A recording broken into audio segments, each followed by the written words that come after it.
चलो नेक्स्ट आगे बढ़ते हैं इसमें। नेक्स्ट इसमें नोट करके लिख दो, ये 3 फॉर्म करा दिए टेंजेंट के। अब एक और नोट है इसमें, 1-2 नोट और लिख लेते हैं और फिर आगे बढ़ते हैं।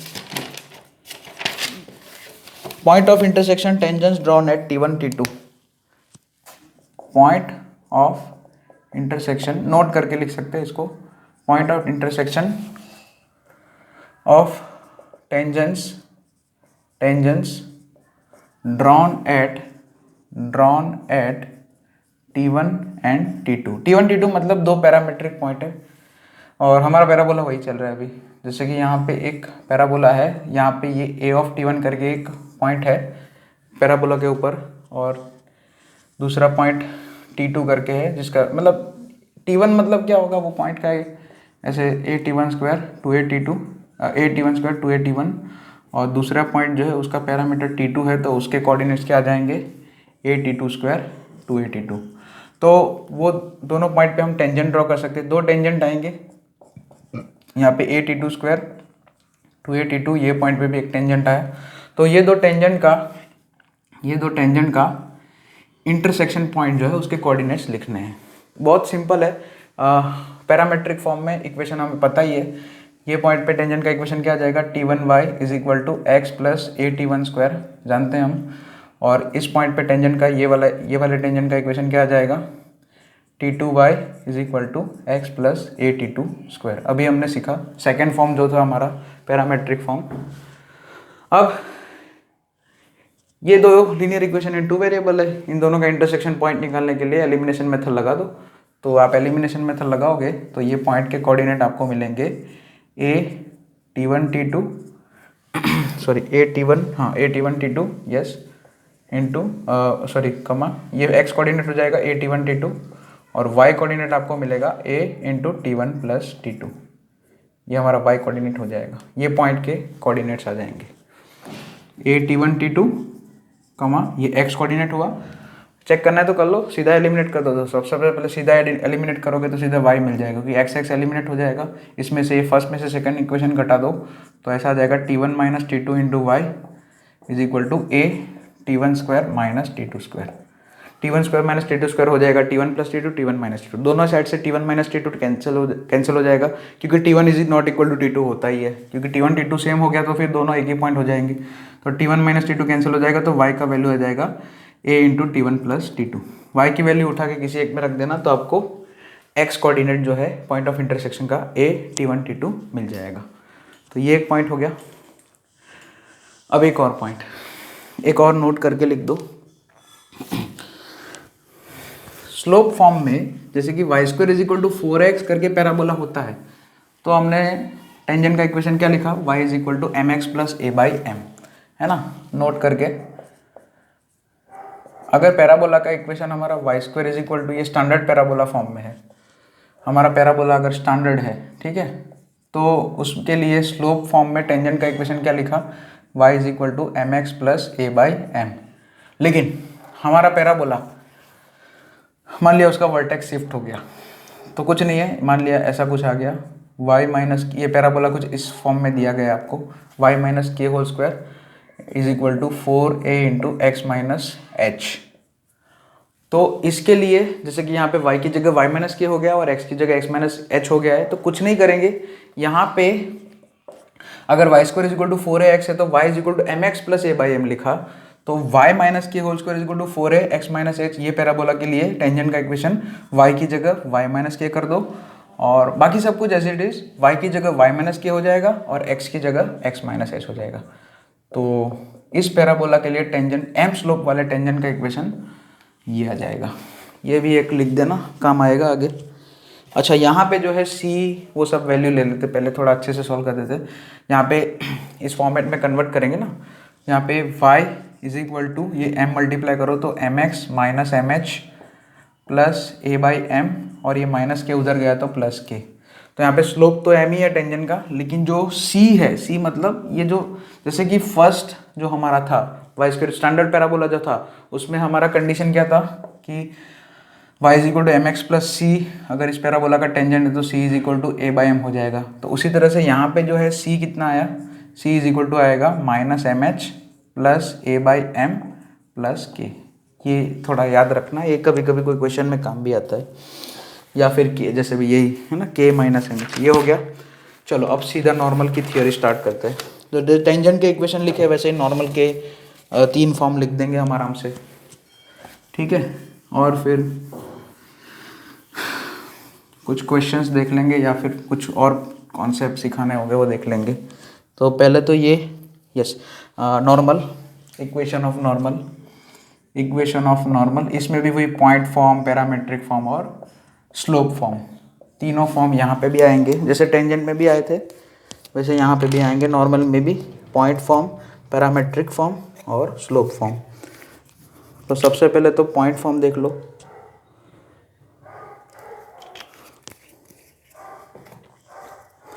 सबसे पहले तो हमारा पॉइंट फॉर्म, अच्छा जैसे यहाँ पे पॉइंट फॉर्म के लिए थोड़ा एनालिसिस करना पड़ेगा।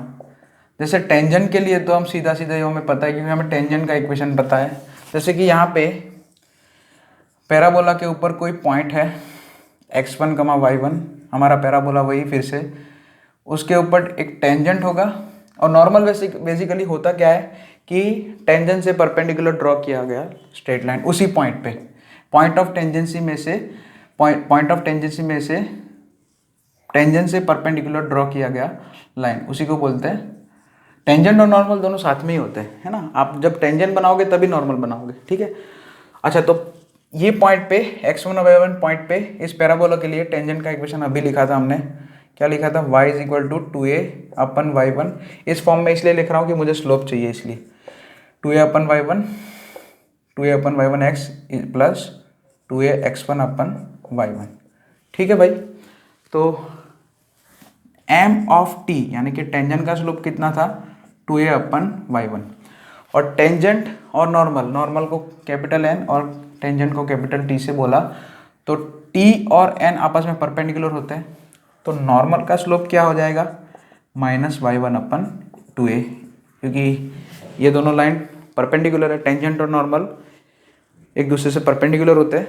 तो परपेंडिकुलर स्ट्रेट लाइन के लिए क्या होता है, स्लोप का उन दोनों के स्लोप का प्रोडक्ट जो है -1 होता है। यानी कि एक का स्लोप दिया तो दूसरे का स्लोप ऐसे लिख सकते हैं, रेसिप्रोकल करके ऑपोजिट। तो इस पॉइंट पे यानी कि इस पॉइंट मतलब x1 और y1 पे जो नॉर्मल ड्रॉ किया जाएगा उसका स्लोप आ जाएगा -y1 अपन 2a। तो हमारे पास स्लोप है, पॉइंट है, तो हम लाइन का इक्वेशन यानी कि नॉर्मल का इक्वेशन निकाल सकते हैं स्लोप पॉइंट फॉर्म यूज करके। सो नॉर्मल का इक्वेशन क्या आ जाएगा, y minus y1 is equal to -y1 upon 2a into x minus x1। यही हो गया हमारा पॉइंट फॉर्म, नॉर्मल का पॉइंट फॉर्म, ठीक है। This is the point form of normal. और थोड़ा सिंप्लीफाई करना चाहो तो कर सकते हो, लेकिन मैं यही छोड़ रहा हूँ इसको। भाई यहाँ पे ये 2a इधर करके ये सब करने की ज़रूरत नहीं है, तो बुक में दिया होगा आपको करके, लेकिन मैं डायरेक्ट ऐसे ही लिखता हूँ। अब जैसे कि पॉइंट फॉर्म लिख दिया तो हम पैरामेट्रिक फॉर्म यही इसी से लिख देंगे, है ना। पैरामेट्रिक फॉर्म में क्या हो जाएगा, ये जो पॉइंट है वो उसको पैरामेट्रिक फॉर्म में लिख देंगे, a² 2at, ठीक है। तो पैरामेट्रिक फॉर्म भी लिख देते, चलो इसी को यूज़ करके नॉर्मल का पैरामेट्रिक फॉर्म, पैरामेट्रिक फॉर्म, ठीक है, पैरामेट्रिक फॉर्म। Okay fine. तो यहाँ पे पैरामेट्रिक फॉर्म कितना लिखा जाए, क्या लिखा जाएगा, y माइनस 2at, y1 मतलब 2at हो जाएगा। और अच्छा इधर भी 2at, इधर 2a, अच्छा एक मिनट इधर थोड़ा लिखता हूँ, यहाँ पे जगह नहीं है। सो y यहीं देख के लिखो इधर। So y minus 2at is equal to -2at upon 2a into the bracket x minus at²। ये देखो 2a कैंसिल हो गया, -t कॉमन यहाँ पे -t जो है अंदर भेज दो, मल्टीप्लाई कर दो, तो y minus 2at is equal to -tx plus at³ बराबर है, प्लस at³ हो गया, बराबर है। और ये -2at को भी उधर भेज दो, तो y इज इक्वल टू कितना आएगा, -tx plus 2at plus at³, this is the parametric form of normal, this is the parametric form of normal. अब स्लोप फॉर्म भी पैरामेट्रिक फॉर्म को यूज करके लिखेंगे। देखो थर्ड जो हमारा स्लोप फॉर्म लिखेंगे उसके लिए हम पैरामेट्रिक फॉर्म यूज कर देंगे। कुछ नहीं है, यहाँ पे जो ये पैरामेट्रिक फॉर्म में नॉर्मल का स्लोप क्या आ जाएगा, यहाँ पे नॉर्मल का स्लोप कितना लिखा जाएगा, -m, उसी को हम जो है m बोल देंगे, -t सॉरी। यहाँ पे नॉर्मल का स्लोप मतलब ये लाइन का स्लोप क्या हो जाएगा, -t, x का coefficient y equal to mx plus c type है ना ये, इसमें c ये हो गया, ठीक है, ये c हो गया हमारा, बराबर है, 280 प्लस 80 और स्लोप फॉर्म के लिए कुछ नहीं है, -t की जगह m पुट कर दो। पैरामेट्रिक फॉर्म से ही हम स्लोप फॉर्म लिख देंगे और उसमें भी फिर पॉइंट ऑफ कांटेक्ट जो है यहीं से आ जाएगा, देखो अभी है ना। तो स्लोप फॉर्म में क्या है, मुझे m दिखना चाहिए, mx दिखना चाहिए, है ना, मुझे y is equal to mx करके दिखना चाहिए। So for slope form put -t is equal to m, -t की जगह m पुट कर दो। इसमें पैरामेट्रिक फॉर्म में ही जो -t है उसकी जगह m पुट, यानी कि t की जगह क्या पुट करोगे आप, -m। तो जहाँ यहाँ पे -t है तो उसकी जगह m पुट किया जाएगा, यानी कि y is equal to mx। यहाँ पे t जो है, जहाँ जहाँ t है उसकी जगह -m, तो यहाँ पे ये वाला सेकंड टर्म जो है वो क्या हो जाएगा, -2am। और यहाँ पे t की जगह -m का क्यूब, t की जगह -m पुट करना है, तो -m³ है ना, -m का क्यूब मतलब -m³ यानी कि -am³। तो ये हमारा नॉर्मल जो है उसका स्लोप फॉर्म हो गया, है ना, ठीक है। यहाँ पे जो नॉर्मल ड्रॉ किया है उसका स्लोप फॉर्म में, ये स्लोप जो है स्लोप फॉर्म में नॉर्मल का इक्वेशन ये हो गया, ये नॉर्मल का इक्वेशन हो गया फॉर पैराबोला एट कौन सा पॉइंट, वो अभी हम निकालेंगे। नॉर्मल फॉर्म में भी जो है पॉइंट ऑफ कॉन्टेक्ट के कोऑर्डिनेट्स निकाल देंगे। वैसे हमने पॉइंट तो पहले से ही ले रखा है 80² 280, उसमें खाली t की जगह -m पुट कर देंगे। और यहाँ पे c कितना आ गया, -2am -am³। और पॉइंट ऑफ कांटेक्ट के लिए कुछ नहीं है, यहाँ पे जो 80² 280 लिखा था उसमें t की जगह -m पुट कर दो, तो 80² मतलब तो am² हो जाएगा और 280 मतलब -2am। तो ये पॉइंट ऑफ मतलब ये पॉइंट हो गया जिस पॉइंट पे नॉर्मल ड्रॉ किया गया है, ठीक है। तो this is the slope form. तो नॉर्मल के भी तीनों फॉर्म हो चुके हैं, फाइन। नेक्स्ट, अब फिर से वही point of intersection of normals drawn to the y² is equal to 4x at t1 and t2। Yes, फिर से जैसे उसमें भी आया था वैसे इसमें भी आएगा। टेंजेंट में भी ऐसे लिखा था ना हमने, तो यहाँ पे स्टेटमेंट लिखा देता हूँ भाई, दो पॉइंट में नॉर्मल ड्रॉ करते हैं, है ना, तो उसका पॉइंट ऑफ इंटरसेक्शन नोट करके लिख सकते हैं आप इसको। क्या लिखा है, point of intersection of normals drawn to point of, इसका मतलब intersection of normals drawn to y² is equal to 4x parabola at points t1 and t2। वे पैरामेट्रिक पॉइंट्स, दो पैरामेट्रिक पॉइंट्स उसके ऊपर जो नॉर्मल्स हम ड्रॉ करते उन दोनों नॉर्मल का इंटरसेक्शन पॉइंट। तो यहाँ पे ये पॉइंट्स अगर याद रखो तो वैसे कोई इतना इम्पोर्टेंट नहीं है ये। तो ये t1 वाला पॉइंट हो गया, ये फर्स्ट पॉइंट, और ये सेकंड पॉइंट ये t2 वाला, मान लिया b ऑफ t2 और ये a ऑफ t1, ठीक है। तो ये जो पॉइंट ऑफ इंटरसेक्शन है उसके कोऑर्डिनेट जाएंगे 2a plus a into t1² plus t1 t2 plus t2²। ये x कोऑर्डिनेट होगा इस पॉइंट का यहाँ तक, फिर कमा करके y coordinate -a t1 t2 into t1 plus t2। ये टेंजेंट मतलब टेंजेंट में जैसे नहीं था, point of intersection of tangent drawn to y² is equal to 4x at point t1 t2, उसमें क्या था a t1 t2 into comma a into bracket t1 plus t2। ये इसमें थोड़े यहाँ पे थोड़ा कॉम्प्लेक्स है, ये याद रह पाए तो ठीक है, इतना इम्पोर्टेंट नहीं है। चलिए नेक्स्ट, अब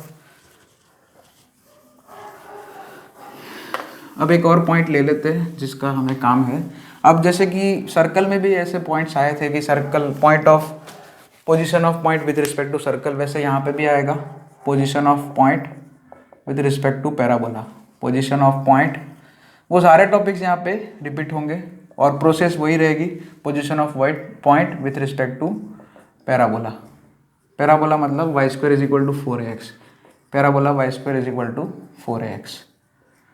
तो यहाँ पे ये पैराबोला, ये हमारा स्टैंडर्ड पैराबोला है, तो ये Y square is equal to 4ax है। तो उसका एक्सप्रेशन क्या आ जाएगा, Y square minus 4ax is equal to 0। ठीक है, Y square minus 4ax is equal to 0। यहाँ पे ये फोकस है एस ऑफ a0, तो इस फोकस को इस एक्सप्रेशन में रखते हैं, अगर ये हमारा एक्सप्रेशन हो गया, तो इस फोकस को अगर एक्सप्रेशन पे रखते हैं इसमें, तो क्या आ जाएगा, ए स्क्वायर आ जाएगा। ठीक है, सॉरी ए स्क्वायर नहीं आएगा, सॉरी गलती हो गई, यहाँ पे हमने a ग्रेटर देन 0 लिया है। ओके, तो यहाँ पे देखो फोकस का y कोऑर्डिनेट 0 है, यानी कि y की जगह 0 पुट करेंगे, इस एक्सप्रेशन का वैल्यू निकाल रहे हैं ना, उसी से हम जो है पता लगा देंगे कि पॉइंट्स अगर यहाँ पे पैराबोला के अंदर होगा तो एक्सप्रेशन में उस पॉइंट्स के कोऑर्डिनेट्स रखेंगे तो लेस देन 0 आएगा। देखो कैसे, क्योंकि फोकस के कोऑर्डिनेट्स रखो, यहाँ पे फोकस के रिस्पेक्ट में हम थियरी बनाएंगे। जैसे सर्कल में जो है, जो हम बनाते थे वो सेंटर के रिस्पेक्ट में भी बनाते थे, याद करो, उसमें तो ऐसे ही बनाते थे कि सर्कल के अंदर पॉइंट है तो लेस देन 0 आता है ना, S of P less than 0 आता है। सर्कल के बाहर कोई पॉइंट है तो S of P greater than 0 आता है। उसमें तो रेडियस से भी बनाया था हमने ना, रेडियस से कंपैरिजन करके बना दिया था।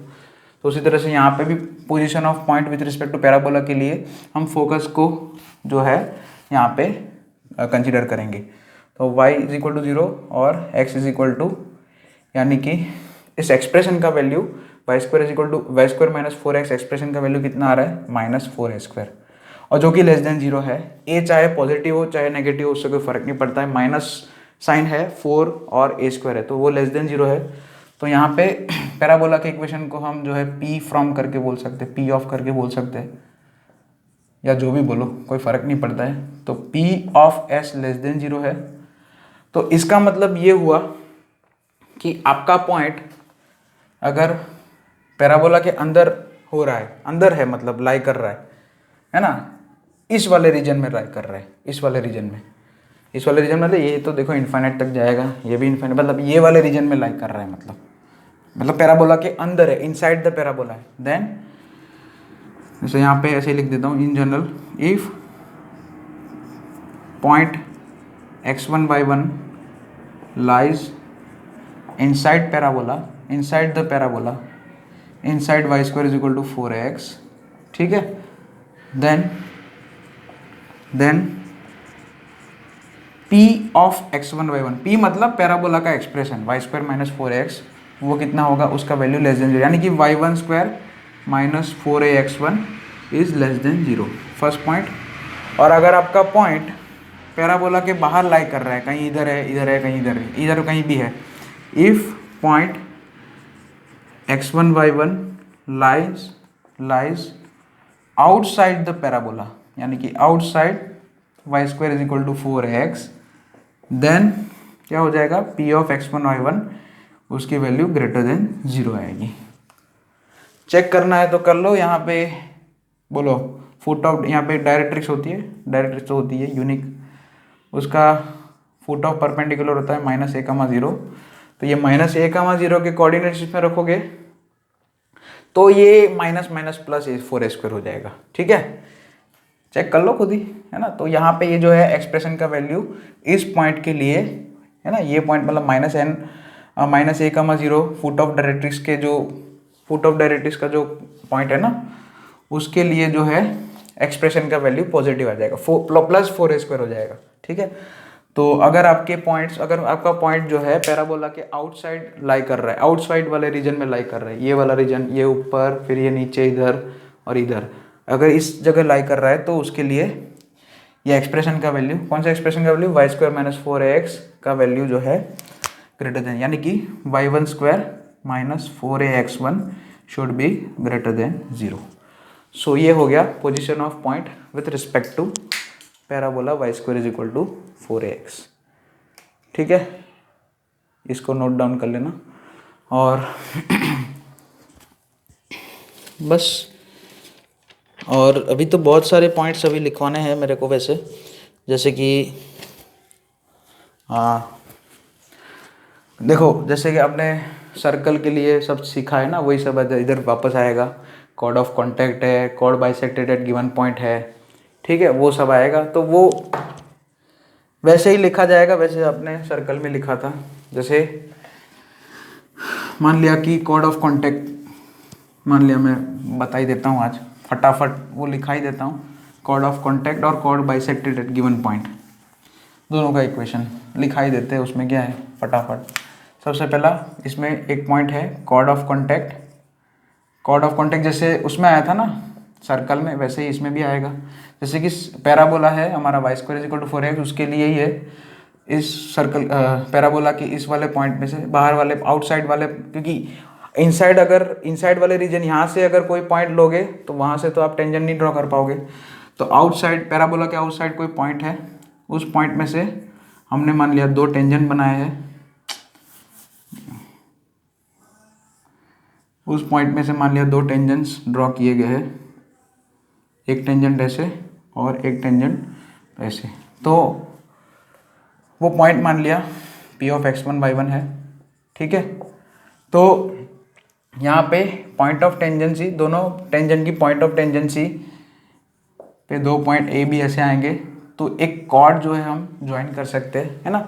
दोनों टेंजेंट की पॉइंट ऑफ टेंजेंसी, जो दोनों टेंजेंट की जो पॉइंट ऑफ टेंजेंसी है ना, या पॉइंट ऑफ कांटेक्ट है, उन दोनों पॉइंट ऑफ कांटेक्ट को हम ज्वाइन करके एक कॉर्ड बना सकते हैं पैराबोला की। उसी को बोला जाता है कॉर्ड ऑफ कांटेक्ट, जैसे सर्कल में था ना वैसे ही। और उस कॉर्ड का इक्वेशन क्या आ जाएगा, t = 0। अब t किसके लिए यूज़ किया है, पॉइंट फॉर्म ऑफ टेंजेंट, है ना। ये y² = 4ax के लिए x1 y1 के x1 y1 पॉइंट पे जो पॉइंट फॉर्म में जो टेंजेंट का इक्वेशन लिखा था वही t बोला जाता है। और वो क्या था वैसे आपको पता ही है, टेंजेंट का equation y1 - 2a upon y1 × x - x1 = 0। या क्या था उसमें, -2a, एक सेकेंड, ये तो नॉर्मल का था हमारा, एक मिनट y1 = ये सीधा ही था 2a x + x1, सॉरी यही था ना। टेंजेंट का इक्वेशन क्या था पॉइंट फॉर्म में, y1 = 2a × x + x1, जैसे y² = 4x होता है ऐसे ही। तो इधर माइनस करके ऐसे कर दिया, है ना, ये वाला टर्म इधर भेज दिया, तो इसको t बोलते हैं हम, है ना। ये जो एक्सप्रेशन है ना y1 - 2a × x + x1 parabola के लिए, इसको t बोलेंगे, ठीक है। तो ये हो गया कॉर्ड ऑफ कॉन्टैक्ट। नेक्स्ट इसी में लिखा देता हूँ सीधा कॉर्ड, ये कॉर्ड ऑफ कॉन्टैक्ट का इक्वेशन आ गया। सर्कल में भी ऐसे लिखा था t = 0 करके, टेंजेंट का इक्वेशन लिख देने का उस पॉइंट पे, पॉइंट फॉर्म में, है ना। और chord of contact, sorry, chord bisected at given point, chord bisected at given point. तो जैसे मान लिया यहाँ पे एक पैराबोला है, उसका ये कॉर्ड है AB, और उसका मिड पॉइंट आपको दिया है m(x1, y1). तो पैराबोला का इक्वेशन हमारा यही है, y² = 4ax। तो chord bisected at given point का इक्वेशन कैसे लिखते हैं हम, जैसे हमने सर्कल में लिखा था t = s1, यहाँ पे हम पैराबोला को p बोल रहे हैं तो t = p1, है ना। t का मतलब यही y1 - टेंजेंट का इक्वेशन एट x1 y1, है ना, पॉइंट फॉर्म में टेंजेंट का equation at x1 y1 point. और p1 मतलब क्या हो जाएगा, पैराबोला का एक्सप्रेशन क्या है, y² - 4ax = 0। यहाँ पे y² - 4ax का वैल्यू एट x1 y1 लिखना चाहो तो मैं लिख सकता हूँ।